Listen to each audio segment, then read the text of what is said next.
हिंदूंना डावलून सत्तेसमीप जाता येत नाही याची प्रचिती आल्यानं पुरोगाम्यांकडून आस्थेचा बाजार मांडला जातो. शरद पवार यांचे नातू रोहित पवार यांनी सुद्धा महाकुंभात अमृत स्नान करून परतल्यानंतर आस्थेचा बाजार भरवलाय. त्यातून प्रसिद्धी मिळवण्याचा घाट रोहित ब्रिगेडकडून घातला जातो. नेमकं हे प्रकरण काय आहे? रोहित पवारांना आपण हिंदू असल्याचा अचानक साक्षात्कार का होऊ लागलाय, याचाच आढावा या व्हिडिओच्या माध्यमातून घेऊया. नमस्कार, मी सुहास शेलार आणि कॅमेऱ्यावर आहेत आलेख चाळके.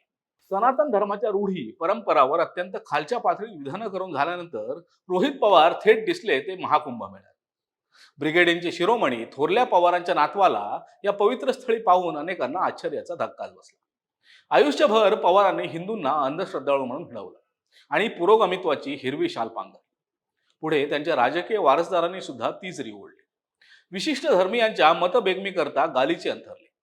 30-40 वर्ष हे राजकारण चाललं खरं, पण एक हे तो सेफ हे याचं महत्त्व पटलेल्या हिंदूंनी यंदाच्या विधानसभा निवडणुकीत त्यांना ताकद दाखवून दिली. अलीकडे संभाजी ब्रिगेडच्या राज्यस्तरीय मेळाव्यात ज्ञानेश महाराव नामक व्यक्तीनं प्रभू रामचंद्र, सीतामाई, स्वामी समर्थ आणि ब्राह्मण समाजाबद्दल अवमानकारक वक्तव्य केले. ती ऐकून प्रत्येक हिंदूच्या तळपायाची आग मस्तकातच गेली. शरद पवार देखील या व्यासपीठावर उपस्थित होते. त्यांनी या महाशयांना थांबवण्याऐवजी मूकसंमती दर्शवली. त्यामुळे हिंदू देवतांविषयी माथी भडकवणाऱ्याला पवारांची फूस समजायची का, असा सवाल देखील उपस्थित होता. भाजप आणि संघानं संविधानाच्या चिंधड्या केल्या असा दावा पवार सातत्यानं करतात, पण त्यावेळी काँग्रेसचे काळे कारनामे ते विसरतात. संविधानाच्या खऱ्या चिंधड्या कोणी केल्या असतील तर त्या काँग्रेसनं, तेही 80 वेळा घटना दुरुस्ती करून. शरद पवार 50 वर्षांहून अधिक काळ सत्ता पदावर आहे. आजवरच्या कार्यकाळात त्यांनी जाती जातीत तेढ निर्माण करण्याचे प्रयत्न केले. मराठा आरक्षणाचा प्रश्न कोणी भडकवला, कोणाच्या कारखान्यावर बैठक झाली, कोणी दगड पुरवले, दगडफेक कोणी करायला सांगितले, पुणे आणि Navi Mumbai social media war room कोणी सुरू केली, हे आता लपवून राहिलेलं नाही. त्यामुळे बिथरलेल्या रोहित पवारांनी बहुधा पापक्षालनासाठी महाकुंभात अमृतस्नान केलं असावं. रोहित यांच्या या कृतीचं कौतुकच, पण महाकुंभातून परतल्यानंतर त्यांनी जणू आस्थेचा बाजारच मांडला.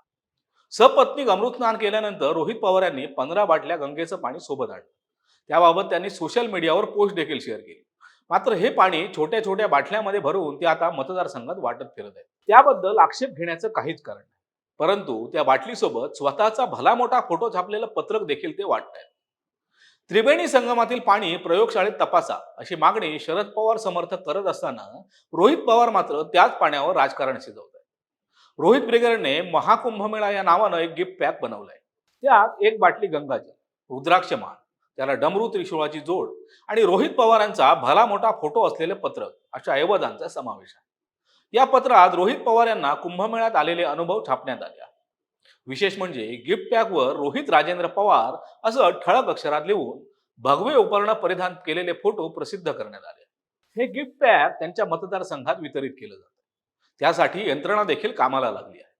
हिंदूंच्या आस्थेला हात घालून अशा प्रकारे मतांची बेगमी केली जाते आहे हे सुज्ञास सांगायला नको. तुम्हाला काय वाटतं?